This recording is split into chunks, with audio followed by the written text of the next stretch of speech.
Leo tena tumekutana hapa, kubwa kabla ya darsa kama ilivyo kawaida yetu ni kuombeana Mungu atupe afya, atupe uzima na atukubalie ibada zetu tunazozifanya katika mwezi huu wa Ramadhani. Waislamu, jana tumejifunza masala kadhaa. Nini urafiki ni upi na usiokuwa urafiki ni upi? Tukaona urafiki wa masahaba wa Nabii Muhammad sallallahu alayhi wa alihi wasallama, na tukauona urafiki wa Uqba ibn Abi Mu'ayth na Ubay ibn Khalaf, jinsi Uqba ambavyo anajuta mbele Mwenyezi Mungu Subhanahu wa Ta'ala kwa sababu ya kupotezwa na rafiki yake. Leo tutajifunza masala kadhaa kama mtakavyoona wenyewe. Kwa siku ya leo tutajifunza mambo mengi, mambo ambayo yatatusaidia katika masiku yetu yaliyobaki kwenda akhera, na Mwenyezi Mungu atujalie kuwa katika watu wema. Waislamu, aya iliyo mbele yetu ina utangulizi ufuatao. Nabii Muhammad sallallahu alaihi wasallam katika ufikishaji wake wa da'wa alikumbana na vikwazo vingi sana, vikwazo ambavyo ni awaiqu allati wajahaha an-nabii, vikwazo alivyokumbana navyo Nabii Muhammad sallallahu alaihi wasallam katika kufikisha Uislamu.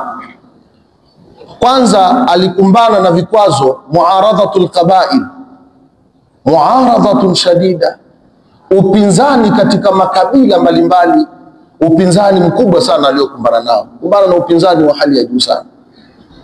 Kila akitaka kwenda katika kabila hili aambiwa mwenda wazimu, akienda katika kabila hili anaambiwa ni mchawi, akienda huku. Basi alikumbana na vikwazo vingi sana. Pili ni al-uzlatul ijtimaiya, kutengwa kijamii.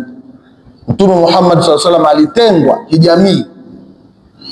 Kama ukisoma katika sira utakuta kwamba kafungwa miaka 3 na familia yake yote na watu wake wote, chakula hakiwafikii isipokuwa kwa kificho. Lakini haikutosha, ilifikia mpaka wakawa wanakula majani. Familia ya Nabii Muhammad sallallahu alaihi wasallam tengwa kijamii. Mwisho ni al-awaiqu nafsiya wal atfiya, alipata vikwazo vya kisaikolojia na kihisia. Manake aliharibiwa. Lengo walikuwa wale, baada ya kuona huyu kila tukimfanyia vikwazo, mbona huyu bado anaendelea na hili jambo. Sasa kilichofuatia, tumtie matatizo katika akili yake, kisaikolojia asiweze kuwa sawa. Kilichofanyika hapo sasa ndio ilipoanza kuja as-sukhriya wal ihana tuliosomewa mwanzo wa sura. As-sukhriya wal ihana. Mtume utakuwa wewe, mali hadha rasul, mtume gani huyu anakwenda sokoni, anakwenda huku, mtume atakuwa wewe bana? Mtume atakuwa na gani bwana? Ile wanaita ni al-awaiqu nafsiya al-atfiya wal atfiya. Maana yake ni vikwazo vya kisaikolojia, kumharibu mtu kiakili pamoja na kumharibu mtu kihisia. Manake mtu unapofikishia watu ujumbe, alafu mtu wanasimama tena, watu ambao jamii na wakubali, nikwambia utafikisha, utakuwa wewe bwana, hivi ulivyo hivyo, hivi ulivyo hivyo, unaweza ukatueleza wewe jambo likawa jambo la maana. Allahu akbar. Ikawa sasa mpaka wakikutana naye, jana tumeeleza, mpaka kumtemea mate Mtume Muhammad sallallahu alaihi wasallam, wakaanza kumwambia mwendo wazimu, shair. Hata haya unayosema haya tumesomewa mwanzo vizuri sana. Haya unayosema haya unafundishwa na mtu, kwani ufikiri hatumuelewi? Yuko bwana mmoja anakufundisha hapa, ndio unakuja unajifanya kwamba wewe unaeleza. Ikafikia huyu Ubay ibn Khalaf na wenzake wakawa wanakwenda Rome, wanakwenda pande za Rome. Kipindi kile ndio miji mikubwa. Akifika Rome kule wanachukua taarifa, akiwa Nabii Muhammad sallallahu alaihi wasallam anafikisha ujumbe kama hivi, basi yule naye kama kina Ubay ibn Khalaf wanakaa kama pale. Ukisema na yeye anafanya nini? Na yeye anasema sasa, mnamsikiliza nini huyo? Njoeni huku msikilize habari za Rum. Hayakuwa haya isipokuwa ni asatirul awwalin. Haya ni maneno kama maneno haya ninayoyasema ni kama hayo tu. Hii ilikuwa ni vikwazo vya kiakili, vikwazo vya kisaikolojia. Na aya iliyo mbele yetu ni katika vikwazo vya kisaikolojia, ni katika kejeli walizokuwa wanamkejeli Nabii Muhammad sallallahu alaihi wasallam. Sasa wakaona mbona mengine tukiyasema kama hayaeleweki, hebu tu ngoja tueleze lile ambalo kidogo labda atalielewa kidogo.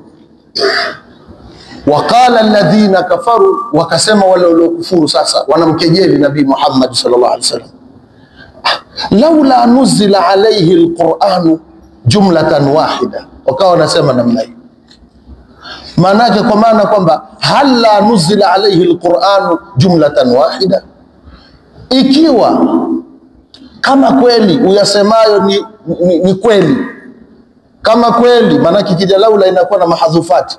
Kama kweli unayoyasema yanatoka kwa huyo Mungu unayedai kwamba huyo ni Mungu, basi laula nuzila alayhi alquran, mbona basi haijateremshwa kwake yeye Qur'ani, huyu Muhammadi, mbona basi haijateremshwa kwake Qur'ani jumlatan wahida, manake kwa jumla moja, kwa mkupuo mmoja kama mitume wengine waliopita. Hebu muulizeni huyu, manake Musa alayhi salam kateremshiwa Taurati jumlatan wahida, Isa kateremshiwa Injili jumlatan wahida, Zaburi ya Nabii Daudi ameteremshiwa jumlatan. Sasa inakuwaje huyu wahyi wa, manake kama mnakumbuka vizuri katika darasa zilizopita tulizosomeshwa hapa vizuri, mtu akitaka kulitweza jambo anakwenda katika hatua kuu mbili tulizoelekezwa. Hatua ya kwanza ni kulitweza lile jambo lenyewe kabla hajakutweza wewe, na ndio hali iliyoanza kwamba Qur'ani itakuwa hivi au sivyo? Qur'ani utakuwa unaeleza wewe Qur'ani yako ni ya vipi wewe? Maana wewe Qur'ani yako ni ya vipi? Maana mitume wenzako ni sawa. Hatukatai kwamba wewe unaweza kuwa ni mtume, hatukukatai kwamba wewe unaweza kuwa ni mtume, lakini mtume wako wewe ni wa vipi? Maana wenzako wameteremshiwa vitabu vyao jumlatan wahida. Maana kama ile Taurati imekuja hivi au sivyo, wewe ni vipi? Maana uleto vipande pande. Tena kuna wakati mwingine tena unawaambia watu hiki kimefutwa. Kuna maana kuna aya inaweza kateremka baada yake Mwenyezi Mungu Subhanahu wa Ta'ala hukumu hile akaitoa akaileta hukumu nyingine. Haya umeleta imefutwa, mara unaambia ni hii, mara sio hii, ni hii. Manake si wenda wazimu. Haya ndio mambo aliyokabiliana nayo Nabii Muhammad sallallahu alaihi wasallam. Hii ni matni, alafu tutarudi kwetu sisi. Hii ni matni. Laula, wakasema waliokufuru wale, laula nuzila alayhi alquran, mbona basi, manake laula bimaana ya halla, mbona basi wewe haijateremshwa kwako au kwake. Manake hii kuleta kwake ni maana gani badala ya kusema kwako? Ni katika taskhiri vile vile, manake ingelikuwa ni muwajaha kwako, si kidogo na mheshimu mtu. Laula nuzila alai, huyo au sivyo, mbona basi haijateremshwa kwake huyu mtu hiyo Qur'ani anoidai al-Qur'ani jumlatan wahida, jumla moja, manake kwa mkupuo mmoja.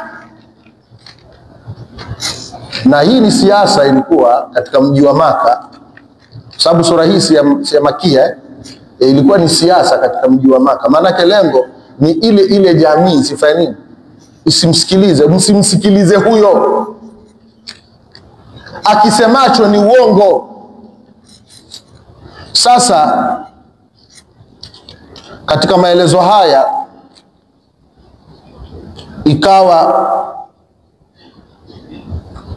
baadhi ya wafasiri wakasema kwamba hawa waliosema waliokufuru, ile Ibn Abbas radhiallahu anhuma asema ni makafiri wale wa Maka ndio waliomwambia, lakini wafasiri wengine wakasema hawa ni Mayahudi ndio waliofanya nini, ndio waliomwambia, kwa sababu Mayahudi ndio walikuwa wana kitabu samawi, ndio walikuwa wanajua taratibu za kitabu kinavyofanya nini, kinavyokuja. Lakini kauli rajih ni Makuraishi, kwa sababu si ndio tulioanza nao toka nyuma. Kauli rajih kwamba ni Makuraishi ndio waliokuwa wamemtweza kwa kiasi hicho Nabii Muhammad sallallahu alayhi wa alihi wasallam. Sasa katika mafunzo tunayojifunza katika maelezo yetu haya ya kipengele hiko cha kwanza, daia yeyote anayefikisha da'wa inalazimika awe na asabru wa tahammuli fi tablighi risala. Daia yeyote ni sharti awe na subira na kuvumilia katika kufikisha ujumbe anaofikisha. Si kila ujumbe unaofikisha unaweza ukakubalika kwa jamii. Unaweza ukawaeleza watu jambo, jamani, jambo lililopo ni moja, ni mbili, ni tatu, akatokea tu mtu hivi hajulikani katoka wapi, akwambia unaeleza nini wewe bwana? Maneno gani unaeleza hayo yasiyofaa hayo? Sasa wale daia, kama mtu ni daia hawezi kutetereka akasema kama ni hivyo basi nasema kuanzia kesho sisemi, kuanzia kesho mimi siwafikishii. Qur'ani inakataa. Manake lililopo ni kufuata utaratibu wa Nabii Muhammad sallallahu alaihi wasallam. Kuanzia leo nimesema madhari na waeleza hamnielewi, kila nikiwaeleza mnaleta radi, mnafanya hivi, mimi hapana. Alivumilia na kejeli zote Mtume Muhammad sallallahu alaihi wasallam, zote alivumilia na kejeli zote. Na kama mnakumbuka jana tumeeleza habari za yule Ubay ibn Khalaf, alikwenda paka alikokuwa akiswali Nabii Muhammad sallallahu alaihi wasallam, akachukua kitambara kama hiki, akafanya nini, akamvungirishia, kisha akaanza kumsukasuka na kwa nguvu kubwa sana, mpaka alipomtangulia na kwenda kumwokoa Saidina Abu Bakar radhiallahu ta'ala anhu, akasema ataktuluna rajulan, mwataka kumuua mtu kwa sababu anasema la ilaha illallah Muhammad rasulullah. Pili ni tunajifunza asalibu muwajahati tahaddiyati, mbinu za kukabiliana na changamoto. Tunajifunza jambo la pili katika kipengele hiki, mbinu za kukabiliana na changamoto mbalimbali za kufikisha dawa. Mtume Muhammad sallallahu alaihi wasallam aliyokuwa anapambana nao, kwanza tuchukulie katika akili zetu na tufahamu, si watu wa kawaida. Ni watu waliokuwa na uchumi mkubwa, sio kana kwamba ni watu waliokuwa na uchumi mkubwa, sio kana kwamba ni watu wa kawaida. Huyo unayemsikia Abu Jahali si lofa. Abu Jahali ni jitu la Kimaka. Huyo unayemsikia Ubay ibn Khalaf, unasikia Uqba ibn Abi Mu'ayth, ni jitu lililokuwa na nguvu katika mji wa Maka, sio jitu dogo hata kidogo. Na yeye mwenyewe Nabii Muhammad sallallahu alaihi wasallam, kama mnavyosoma, masahaba zake hawana kitu, maskini ya Mungu. Masahaba zake ndio kina Bilal ibn Rabaha, ndio kina Ammar ibn Yasir, ndio hao wengine, na kama ni kidogo waliokuja katika Uislamu ni kina Uthman ibn Affan lakini nguvu ya makafiri ilikuwa kipindi kile ni kubwa sana, mpaka wanafikia katika hali kama hii, wamekwama katika mbinu zote, walikwama. Hivyo ndugu zangu, ujumbe huu ni ujumbe wa wale madaia. Mwenyezi Mungu atupe nguvu katika kufikisha ujumbe. Mwenyezi Mungu atupe subira na mbinu za kufikisha ujumbe, na hakuna kukata tamaa. Hakuna kukata tamaa, wewe fikisha tu. Utapambana na mbinu za kila aina katika hilo. Mwisho ni udhuhu ruya wal ahdafi thabita wa tahamul ma'a tahaddiyati an-nafsiyya. Kipengele hiki tunajifunza hiki, kuwa na dira na malengo. kuwa na dira na malengo. Sio unakazana tu unasema kwamba mimi nimeambiwa nikomae kwenye kufikisha dini. Una malengo yapi? Alikuwa na malengo Nabii Muhammad sallallahu alaihi wasallam. Alifanikiwa kwa sababu alikuwa na malengo. Maana lazima uwe na malengo. Unapokabiliana na majukumu mazito, sharti uwe na nini? Na malengo. Mwaka jana nilifanya daia, mwaka jana nililingania watu, mwaka jana nimefikisha ujumbe kiwango hiki. Je, mwaka huu unaokuja kiwango kitakuwaje? Au sivyo? Lazima unaweka ule utaratibu wa malengo jinsi ambavyo umekaa. Lakini vile vile ni wajibu kukabiliana na changamoto za kisaikolojia. Kabiliana na changamoto za kisaikolojia. Tulitoa mfano wa huyu mwenzetu hapa Ustadh Sheikh Abdu. Tulitoa mfano juzi Sheikh Abdu wakati mzee yule wa Loliondo anatoa kikombe. Tunatoa saa zingine mfano ya sisi hapa. Sio kina Ukuba tu, au sivyo?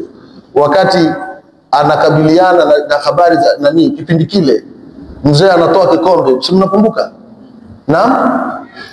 Ni katika, narudia hili neno mara kwa mara, na Sheikh alikuwa akilirudia, alikuwa anasema mara kwa mara, katika waliokabiliana na kutoa hutuba siku hiyo watu waacha kwenda Loliondo ni nani? Ni Sheikh Abdu hafidhahullah ta'ala. Alisema alipoteremka mji mzima ulisosomoka. Unakataza watu kwenda Loliondo? Unakataza watu kwenda Loliondo? Basi maneno yalikuwa ni mengi sana. Lakini ni baada ya wiki tatu, wiki ngapi, watu wote walianza kumuelewa, kujua kumbe alichosema huyu jamaa ni sawa sawa. Ni mfano hii. Kwa hiyo unaweza ukasema jambo, ukawaeleza jambo, jamani fanyeni jambo fulani, tekelezeni 1, 2, 3. Basi utakuta mtu hana maalumati, anaweza akasema hapana, sio hivyo. Lakini alhaqu yu'la wa ya'lu wala yu'la alayhi. Haki siku zote inakwenda juu lakini haiendei juu. Au sio? Bal nakdhifu bil haqqi ala al batili fayadmaghuhu fa idha huwa zahiq. Bal nakdhifu bil haqqi ala al batil, ile haki tunaitupa katika batil. Na nakdhifu ni katika kadhifa. Kadhifa ni bomu. Wazungu walitengeneza kitu kinaitwa kadhifa, bomu.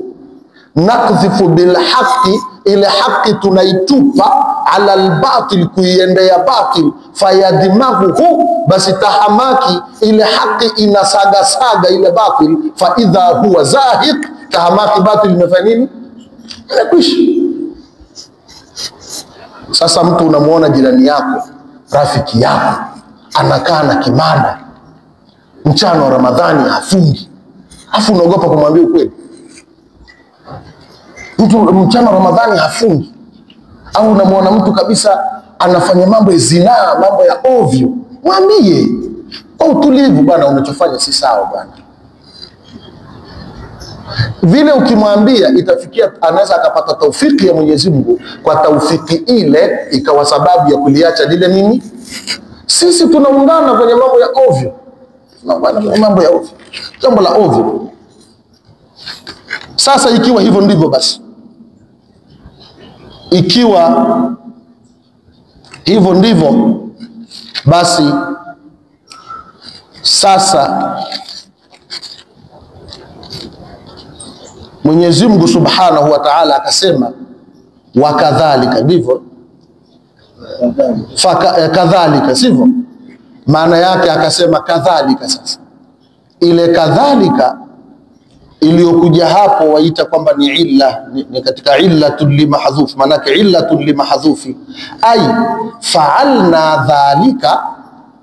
Tumeelewana hivi? Mwenyezi Mungu anatoa majibu kwamba tumefanya hivyo. Ile Qur'ani kuteremshiwa Nabii Muhammad sallallahu alayhi wa alihi wasallama, tofauti na mitume wengine, fa'alna dhalika, tumefanya hivyo, illa linuthabita bihi fuada.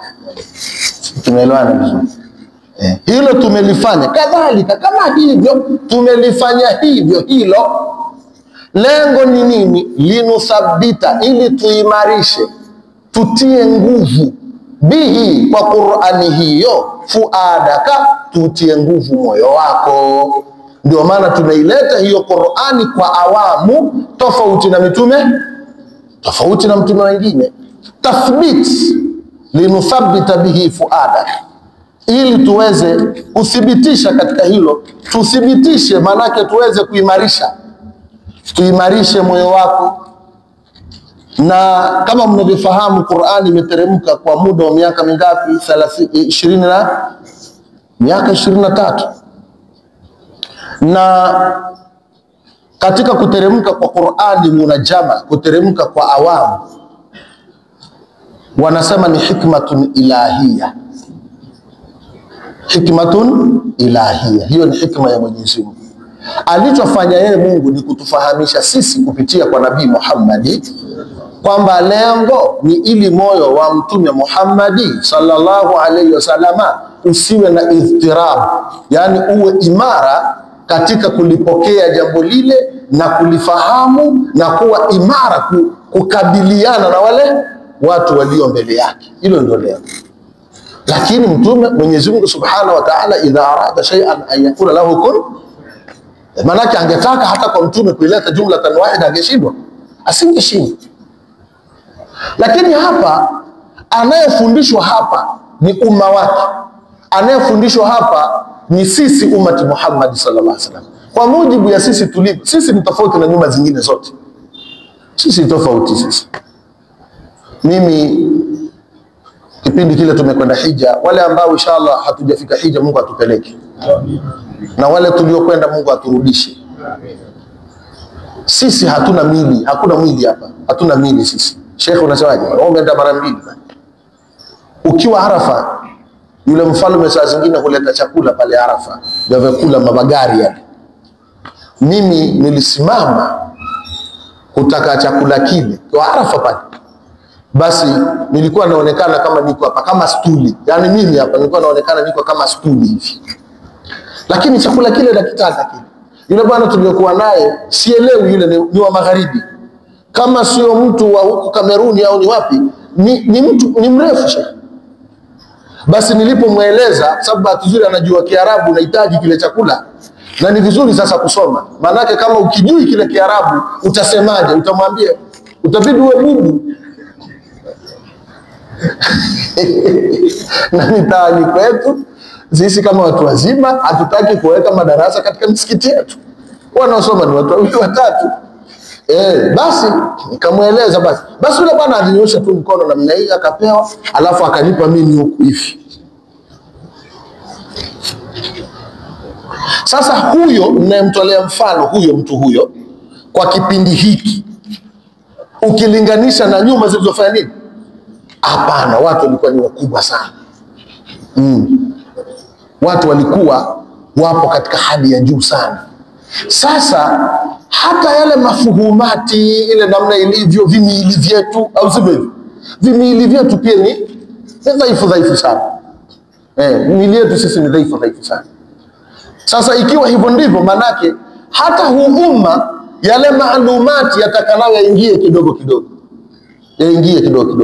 Sasa huyo mtume wao ambaye ni mtume wetu sisi Nabii Muhammad, kwa sababu ndio kiigizo chetu, itabidi apewe kulingana na umma wake jinsi ulivyo. Kwa hiyo sasa ndio unalazimika hata darasani wale waliokuwa wakisoma miaka ya 90 sio sawa na watu wa sasa. Manake kwa mfano sisi tulikuwa tukisoma Nurul Yaqini kwa shekhe na walimu zetu hawa kina Sheikh Darush na wengine kina Sheikh Abdu, ni karatasi 4 au sivyo? Shekhe akisomesha ni karatasi 4. Lakini ni mwanafunzi gani wa sasa anaweza kumsomesha karatasi 4? Hataelewa jambo. Au sivyo? Unapotaka kulifikisha jambo, Riyadhus Salihina Sheikh alikuwa kenda tu na kisha akisema wala fahamu safri ni mtuni, au sivyo? Kufahamu matni ni bora kuliko kufahamu sharhi ngapi? 1000. Sema kufahamu tu angalau twende utaelewa. Na ni kweli baada yake tulifanya nini? Tukafahamu. Lakini kwa sasa huwezi kwenda hivyo. Lazima uende hatua kwa hatua. Ndio maana mnaona hata hizi darasa tunakwenda nazo hizi. Useme mbona sasa kwenda aya 4, aya 5 ni kwa mujibu wa sasa. Ili watu tufahamu. Lakini kama tutapenda majaka namna hii, tukaelezana majaka, wala hata ile ladha ya Qur'ani inakuwa haipo. Au mnasemaje? Ndivyo sivyo? Namna hiyo. Mwisho ni kwamba katika maelezo, uandishi wa hadithi kwa mfano wa zamani pia ni tofauti na sasa. Zamani ni Riyadhus Salihin, ninatoa kwa sababu ni kitabu kinafahamika. Riyadhus Salihin ni katika uandishi wa vitabu vya hadithi zamani. Zamani ndio ilivyokuwa zikiandikwa hivi. Lakini vitabu vya hadithi vya sasa ni tofauti. Inaandikwa hadithi, inashereheshwa, inafafanuliwa, inafanya nini, namna hiyo. Inatiwa na irabu. Natiwa na irabu. Sisi tukisomeshwa diridiri zamani hazina irabu. Diridiri tulizosomea sisi ni zile diridiri ambazo za Kisatul Miraj hazina irabu. Sasa hivi mpaka diridiri nayo na nini? Ina irabu. Tunatoa mfano ili mnielewe. Ile linuthabbita bihi fuadaka. Kwa hiyo Waislamu tunaokuja kwa mfano tukawa katika darasa kama hivi, ni vizuri kuwa mna notes zile pointi za jana, za juzi na za leo, kwa sababu jana tumesoma Mtume Muhammad waqala ar-rasul ya rabbi inna qaumi ittakhadhu hadha al-Qur'ana mahjura, kwamba watu hawa wameihama Qur'ani, wameiacha Qur'ani. Kwa maana ya kwamba ni jana tulieleza moja katika kuhama kwa Qur'ani ni tadabburi. Watu wa sasa hawana tadabburi ya nini? Ya Qur'ani, kuyafahamu yale yaliyo ndani ya Qur'ani. Sasa notes kwa mfano, wengi nilikuwa naulizana siku moja ndugu, wengi katika waumini na katika Waislamu tu hapa notes hazipo, sio? Ni kusikiliza tu. Amen. Na hata ukitoa mfano maswali, kwa mfano iko siku mtu anaweza akaleta pesa hapo, burungutu la pesa, tukatoa jamani, jana tumeeleza topic yetu ya jana inazungumzia nini, atakayeweza kupatia atapata 30,000. Ikawekwa namna hii nyekundu nyekundu 3. Utaona watu wanajikuna namna hii, au sivyo? Au mtu anabahatisha, mimi naona jana kama ulizungumza Firauni hivi. Firauni alikuwa anafanyaje?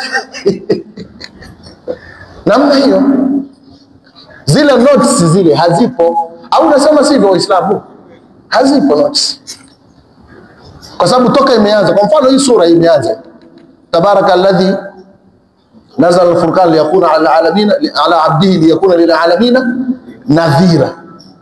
Tukaelezwa vizuri kwamba ni namna gani Qur'ani imekuwa nadhira mpaka hapa tulipofika. Sasa hapa anatakwa Qur'ani Mtume Muhammad, wale wameuliza mbona unateremshiwa tu jumlatan wahida? Mungu akasema kadhalika, au sivyo hivyo? Tumefanya hivyo, lengo linuthabbita bihi fuadaka, lakini warattalnahu tartila, au sivyo?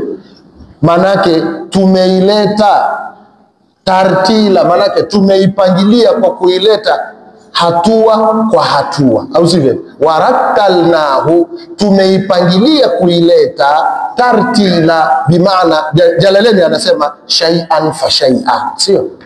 Manake kidogo kidogo. Lengo la kuleta kidogo kidogo ni ili linuthabbita bihi fuadaka, na lengo ni kufahamu. Katika kusoma, lengo la kwanza si kumaliza. Vijana wetu leo wanaosoma, sisi tunaosomesha madrasa huko, vijana wengi wa leo lengo lao ni kumaliza vitabu, lakini lengo la kusoma ni kufahamu kile kilicho katika kitabu. Na hapa tunaposoma, kwa mfano hapa tumekaa hapa tunaposoma hapa, sharti ni kuelewa aya moja baada ya aya, na usipoelewa unauliza, au sivyo? Bwana hapo kwenye kipega usiniulize jambo la miembeni, maana kama ni kuuliza ni kutokana na nini? Na somo la leo. Je, somo la leo limefahamika? Sema naam, somo la leo limefahamika. Sasa basi Mwenyezi Mungu Subhana anamwambia Nabii Muhammad, anamtoa hofu, anamliwaza. Wala yaatunaka bimathalin, na hawatokuletea wewe bimathalin, mfano wote wanaoona wao ni bora. Hawatokuletea wewe mfano wote wanaoona ni bora katika kulibatilisha jambo lako. Fi ibtali amrika, sio katika kulibatilisha jambo lako. Illa jiinaka, isipokuwa tutakuletea wewe bilhaqi, sio tutakuletea wewe haki, adafi'i lahu, haki itakayoliondoa hilo watakalolileta. Wa ahsana tafsira, na ufafanuzi uliokuwa mzuri tutakuletea. Hapo analiwazwa Nabii Muhammad sasa. Waulize lolote, kwa sababu kama walimuuliza mpaka roho bwana, walimuuliza mpaka roho nini? Nini, kitu gani? Mwenyezi Mungu akaeleza mpaka kivuli. Mbele tunapoenda kule kitazungumzwa mpaka kivuli. Mtu mwingine wa kawaida anaweza akaona sasa hata kivuli kina nini? Kuna haya hapo mbele nazungumza kivuli, au sivyo? Kitazungumzwa kivuli. Alam tara ila rabbika kaifa madda dhilla, kivuli. Wewe chochote unachotaka wewe wakuulize, sisi tutafanya nini? Lengo lake hapa, lengo lake la hapa kwetu sisi. Maana tunapoeleza habari tunakurudi kwetu sisi. Qur'ani, masala yoyote unataka wewe Muislamu kuyauliza, Qur'ani imeshafafanua na tayari ameshaelezwa Nabii Muhammad sallallahu alaihi wasallam, na mtume ameshafafanua. Kwa hiyo sisi tumeondolewa mzigo. Ukiliona jambo limekutatiza katika mambo ya kidini, muendee yule unayeona anaweza akakufafanulia, utapata majibu na hakuna shida ya aina yoyote. Na hata jambo la maisha, ukiona jambo la maisha limekutatiza, jambo lolote la kimaisha limekutatiza, na juzi tulitaja hapa katika darasa za mwanzo, hata ndoto. Alikuwa Nabii Muhammad sallallahu alaihi wasallam akimaliza kusali salati subhi anauliza, je, katika nyinyi yuko aliyeota? Katika nyinyi? Baadaye anauliza, yuko mgonjwa, yuko aliyekufa au vipi? Lakini ndoto inaulizwa. Sasa ndoto unazipatia wapi? Ndoto unazipata pekee tafsiri zake katika suratul Mulki, ambapo ni suratul Mulki ina aya 30 sawa na idadi ya siku za mwezi. Mwezi ni siku 30 na suratul Mulki yenyewe nayo ni siku 30. Inategemea umeiota ndoto saa ngapi na ni tarehe ngapi. Sisi tumeelewana vizuri, na ni muda gani. Na si kila mtu aweza akafasiri ndoto. Sasa hivi huko kwenye YouTube huko kumejaa wafasiri kila namna wa ndoto, ili apate views, apate hela ya kula, akanunua mandazi akala na familia yake. Au sivyo ndugu zangu? Kila mtu sasa hivi, kila mtu ni mfasiri sasa hivi wa ndoto. Kila mtu mfasiri wa ndoto. Mimi nimeota nilikuwa katika maji, sijui nilikuwa nini. Utazama kweli kweli. Yaani wewe, hayo ni matatizo hayo. Unatengeneza chaneli yako hivi ya YouTube, alafu sasa unakuwa ni mfasiri wa ndoto. Alafu unakuwa ni Kiswahili cha kwako na maalumu ya ndugu zangu. Hapa itakuwa kuna tazamana nyota, lakini kitu kingine, na sisi ni wafasiri wa ndoto. Ukiota siku hiyo unachunga mbuzi, inakuwa ni hivi na nini na nini na nini, basi inakuwa iko hivyo. Lakini kwenye Qur'ani kila kitu kipo. Ni lile jambo tu kuliendea linalotakikana kwenye Qur'ani, kila kitu kipo. Au sivyo? Kwa hiyo watu chochote wakitaka kusema kuleta, hawatoleta kwa mfano wote. Ameleta bimathali, sio bimithili, bimathali. Mfano bora watakaoona wao, kwa sababu yale majitu yanaweza yakakaa kaona huu mfano huu, tukimuuliza huu. Sasa huo wanauona wao ni bora. Au sivyo? Sisi tutautengua huo. Tutakuletea haki wa ahsana tafsira bayana lahu alladhina, hao ndio wale ambao yuhsharuna, watafufuliwa, ala wujuhihim, watafufuliwa kwa nyuso zao. Maana yake yusaquna, watakuwa na swagwa kwa uso hivi, ila jahannam, kwenda katika moto wa jahannam. Ulaika, hao, sharru makanan, au sivyo? Ndio watakuwa katika mahala pabaya kabisa.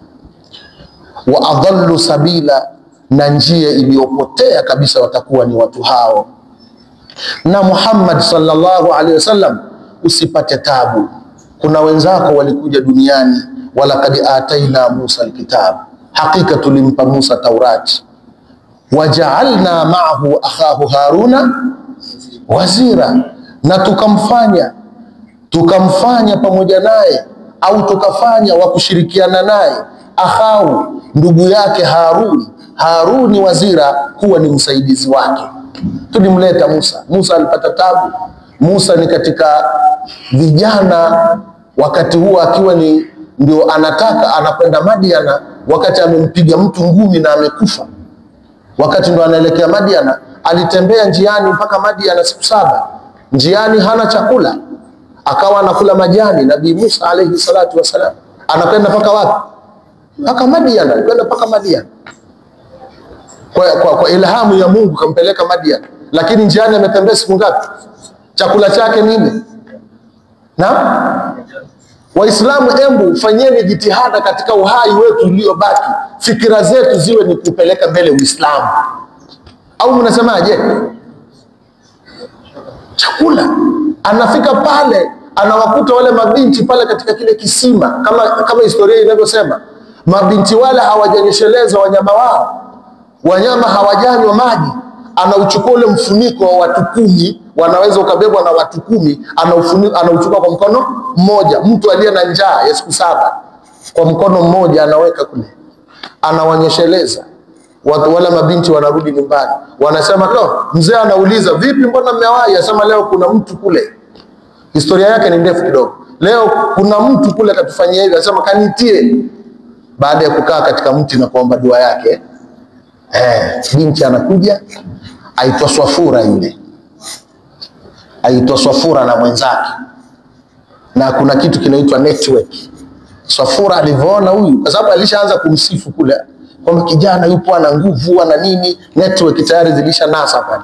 Aitwa Swafura, akaja kwa haya hivi, baba amesema anakuita nyumbani ili aende kule, basi ambia twende. Kale kabinti kakao kanatembea pale mbele, au sivyo?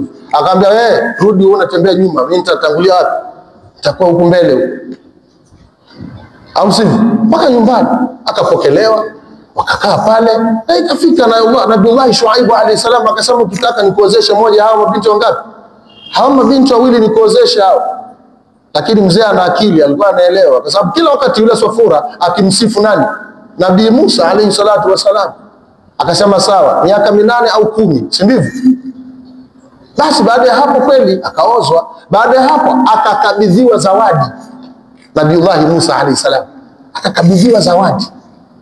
Zawadi yenyewe ukitizama ni twevu nyonge, fimbo, lakini kumbe ni fimbo ilikuwa ya baba yetu Adam alayhi salatu wasalam toka mwanzo. Ukisoma Al-Kamil fi Tarikh, fimbo ya babu yetu Adam alayhi salam ilitembea ikaja mpaka kwa Nabii Shuaibu. Leo anakuja kumpa mke wake Nabiullahi Musa, leo anafika na fimbo hiyo. Anatoka sasa pale na familia ya mke, mtoto, au sivyo? Tayari shapata mtoto kule, na yeye mwenyewe na wanyama waliobeba nini, mwendo wa takriban kilomita 400 mpaka 500 kutoka alipokuwa Madiana mpaka kuja Misri. Takriban kilomita 400 mpaka kilomita 500. Baadhi ya wafasiri wanasema kwa sababu alikuwa anapanda sehemu za milima na kuinuka, ukijumlisha inaweza kufika takriban kilomita 500 mpaka 600 akitembea hivi kwa miguu. Kwa miguu. Alipofika kama kilomita 350, alipofika katika wadi, ndio sasa amepotea njia, giza ni kubwa zaidi, ndipo alipoona moto, au sivyo? Ndio alipoenda, tulieni hapa, naenda nikaangalia ule moto, inawezekana na hivi. Basi kama inavyoelezwa kwa muda nani, kwa maelezo marefu, basi ndio anarudi sasa kwenda kwa Firaun. Anaambiwa, idhhab ila Firauna innahu tagha. Anakwenda, lakini anamwombea ndugu yake, kama unavyoona mimi kusema kwangu ni tabu, basi mpe Haruna ndugu yangu na yeye afanye nini? Taha imesema vizuri, suratu Taha. Suratu Taha jina jingine inaitwa suratu Musa kama sikosei. Nimeeleza vizuri. Basi baada ya hapo ndo akakubaliwa dua, na Haruni naye kaka yake alayhi salam akawa naye ni mtume. Sasa hapo ndo anasema waja'alna ma'ahu, tumeelewana vizuri na tukamfanya ma'ahu, kwa kushirikiana pamoja na yeye, akhahu, ndugu yake Harun ambaye ni Harun, wazira. Tukamfanya ni nani? Waziri, bimaana kwamba muina lahu, wa kumsaidia yeye. Fakulna, tukasema sasa wewe Musa na Haruna, idhhaba ila alqaumi alladhina kadhabu, nendeni kwa watu ambao waliomkanusha Mwenyezi Mungu Subhanahu wa Ta'ala, biayatina, mkiwa pamoja na ayatina. Hapa kuna maneno kidogo kwa dakika moja. Hapa alipoeleza idhhaba, aliyeambiwa ni nani na nani? Manake wanasema ni Musa na Haruna, ndio waliambiwa. Wengine wakasema hapana, sio hivyo, kwa sababu kule mbele kuna sehemu inayosema idhhaba, tumeelewana hivyo idhhaba ila alqaumi alladhina kadhabu biayatina. Kwa hiyo hii dhahaba hii ni mfano wa ile iliyokule katika suratul Kahfi aya ya 61. Si unakumbuka aya inasema nasiya hutahuma, nasiya hutahuma. Hivi aliyekuwa amesahau katika ile safari kumsahau samaki ni nani? Si kulikuwa na Nabii Musa na mwanafunzi wake?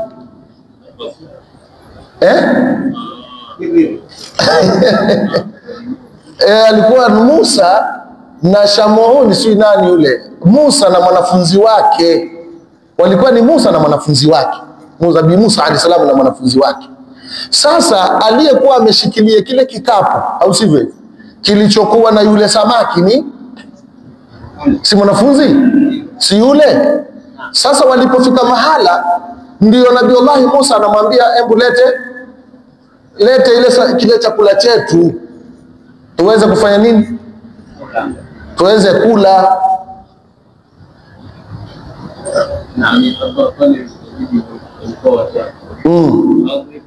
Kabla hapo sasa ni kabla ya kumfikia, si hapo ndio ishara, hapo sasa ndio ishara hapo sasa ndio ishara sasa, ili kuonyeshwa huyo mtu mwenye elimu ni nani.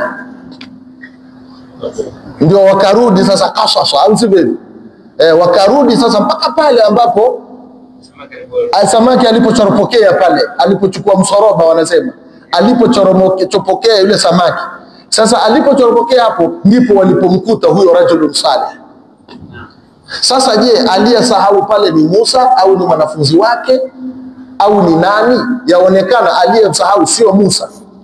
Si kama naeleweka ndugu zangu? Aliyesahau sio Musa, aliyesahau ni, lakini aya 61 suratul Al-Kahfi yasema nasiya, manake kwa muthanna, na wakati aliyesahau ni nani?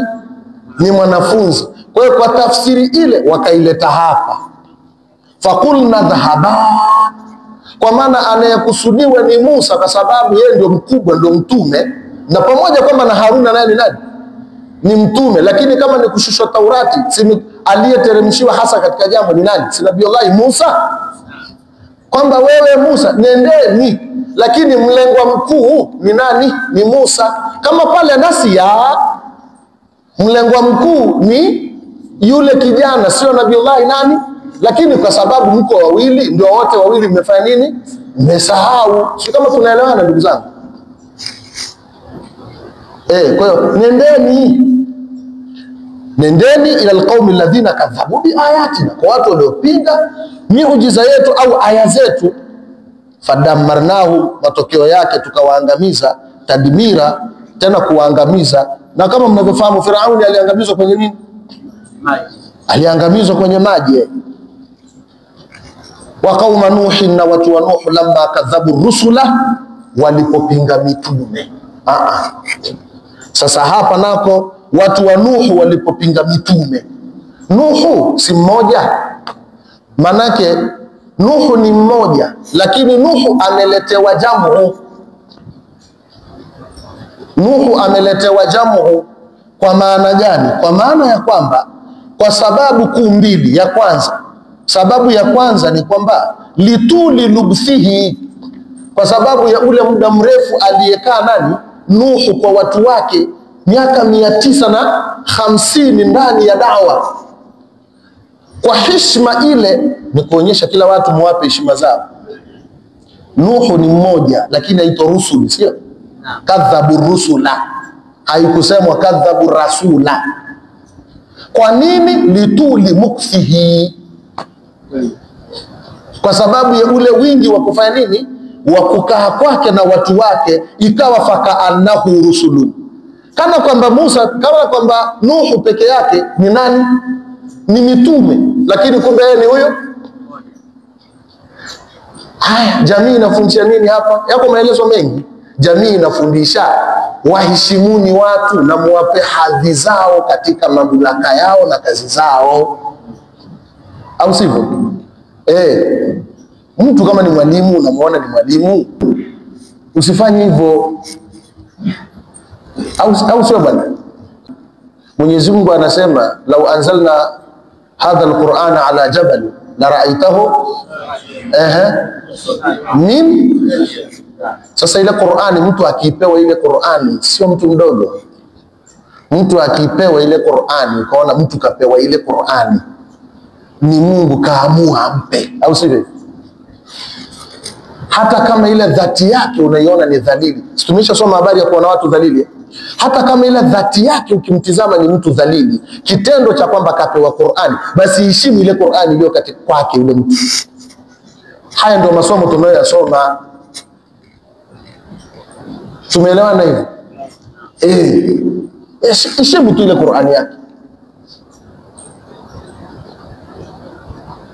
Kaka unasemaje? Ndivyo sivyo? Naam.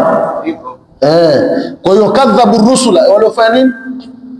Wa qaumu nuhin lamma kadhabu rusula. Pili, wanasema kwamba imekuja rusul kwa sababu kitendo cha kumpinga Nuhu. Ukishampinga Nuhu ni sawa umepinga mitume wengine.